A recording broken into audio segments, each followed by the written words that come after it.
It's not cutting cookies. I have to say it.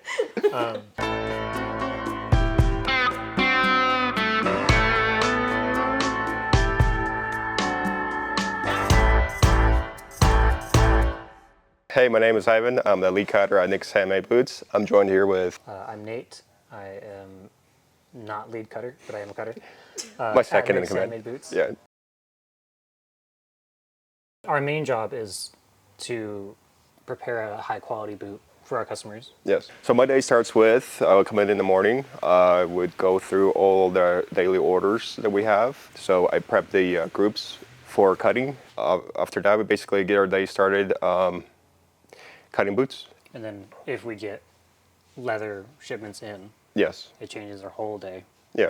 So you basically say you prep your day out like we got your tickets, you're getting ready to go, you're prepping all the materials, and then sometimes, leather truck shows up. So you gotta have to kind of pause there, receive the leather, inspect the leather, store the leather. Could take a, big gap of your time out of the day for sure.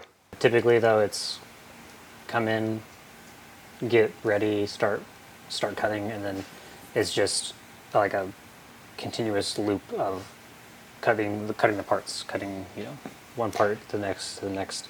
I'd say it's repetitive, but with different batches of leather, you can get different obstacles to overcome. So you're thinking you're working with the same leather, yes, but we could have a batch that shows up that has more character in it. So you're gonna have to start improvising, and so it's kind of the same, but also kind of a little bit different at times. Common challenges. That's a good question. Yeah. So, quality of leather for sure. Tannage. So sometimes it could be a recent batch of walnut where the tones vary. So you have to make sure that when you're cutting the boots, they all want to stay consistent. You want to cut each boot from the same hide.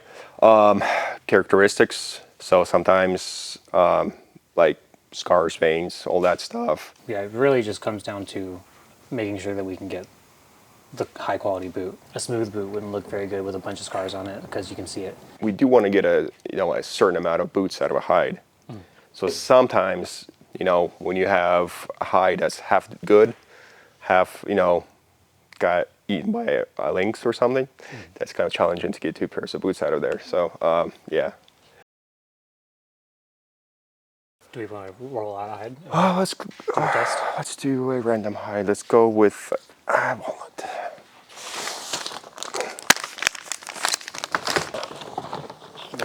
So this would be the rough outside of it. So basically, the rough outside is usually the easiest to work with. Not a lot of scars or any of those things. It's more abrasion resistant, of course. More popular. The thing on the rough out that could cause challenges, what we can notice right away is discoloration. So if you can see here, like the lines on here, sometimes it could have like more veins on it, which would be mostly in the neck area. Veins you do want to avoid. They tend to crack under pressure. So if you cut something out, especially in the vamp, and it's a big vein, in lasting, it could pop, right? So then this would be our smooth side, and this is where you can see a lot. As I could already tell, so you got all the scars going on here, and there's a lot of them. There's some discoloration going on here, and also you can see the stretch marks really easily. So if you're cutting a boot for a customer that really wants a nice clean pair of boots, all smooth, this would be a really difficult hide to get that from. Now, if the customer wanted a full rough out boot, this same hide, this wouldn't be that much of an issue. It's a faint mark right here, and if I push on it, I can feel there's a small crack right there. Yeah.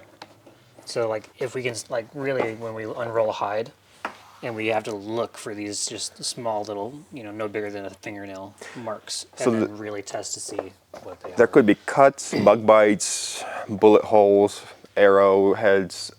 We've seen everything. There could be some a cow got stitched up at one point, Brands are a big deal. This hide doesn't have it, but like we saw one today that basically went through the whole backside of the cow. Yeah, There's like three. Two big brands, Yeah. one here and then one here. Yeah. So when you have a brand right in that sweet spot where all the nice, vamps and everything's gonna be coming out of, that's kind of yeah, that's a lot of good workable area that we can't use anymore, which is a shame.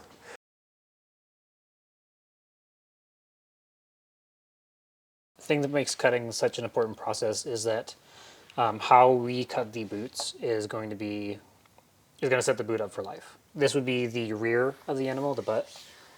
This area up until across the top where the For spine shoulder. is, and top of the first shoulder here, is going to be the highest waterproofing and also tightest grain that we can get.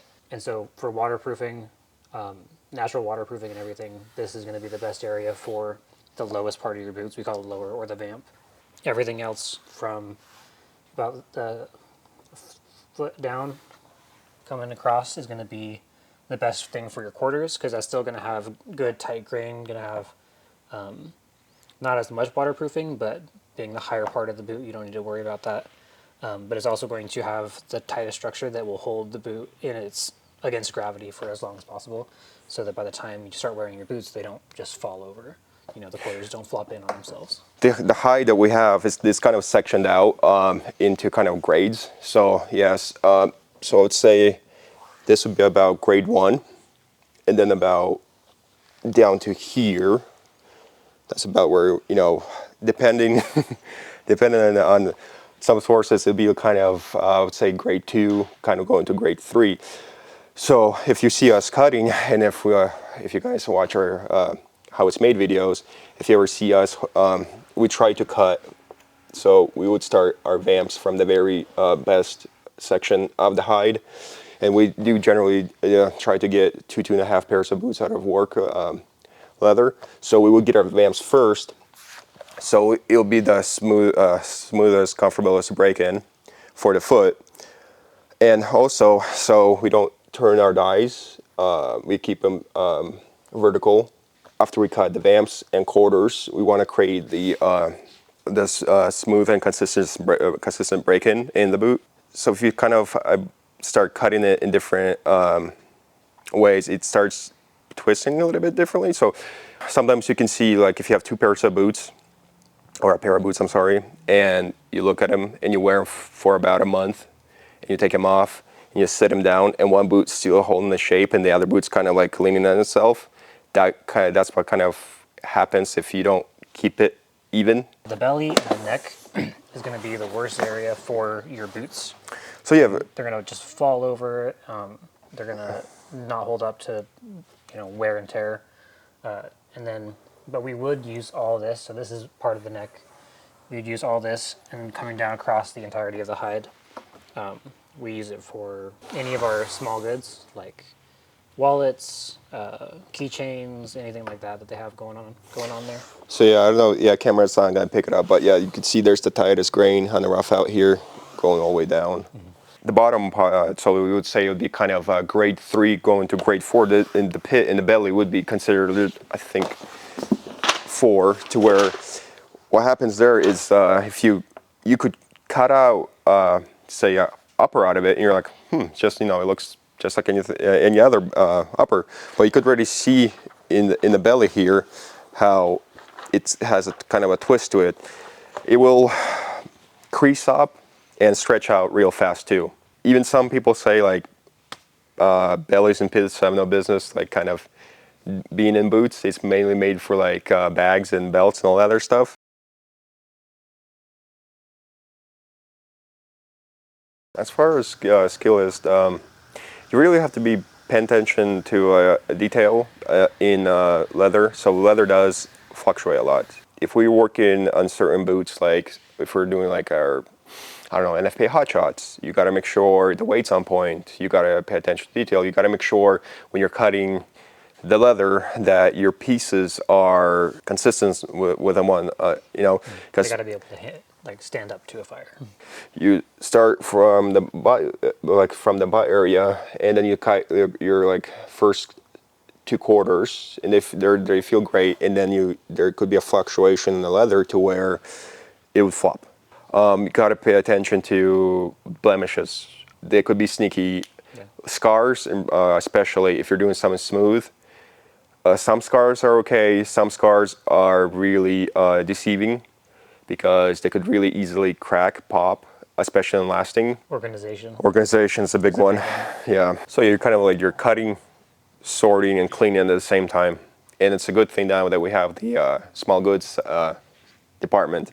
They're helping us a lot with, the smaller pieces or sections that can turn them into nicer things, like bags and wallets and all that good stuff. Also staying focused and being in the rhythm. It's might be like, it's funny, but when you get into the zone, when you're just like cutting away and you're just like focused and concentrated, like one little thing can distract you so easily, and it's so difficult to get back in that zone again. It's the craziest thing, but it happens like all the time, like especially like in the morning, the first 3 hours before break time, you can like zone into it, get going. First break shows up or something distracts you, like let's say like the leather delivery, and then like it's pretty difficult to get back into it. Yeah, I've had days where I'm like really in the zone, and like you said, our first 3 hours is always the most productive. And I've had days where I've cut 20 pair by 10 o'clock.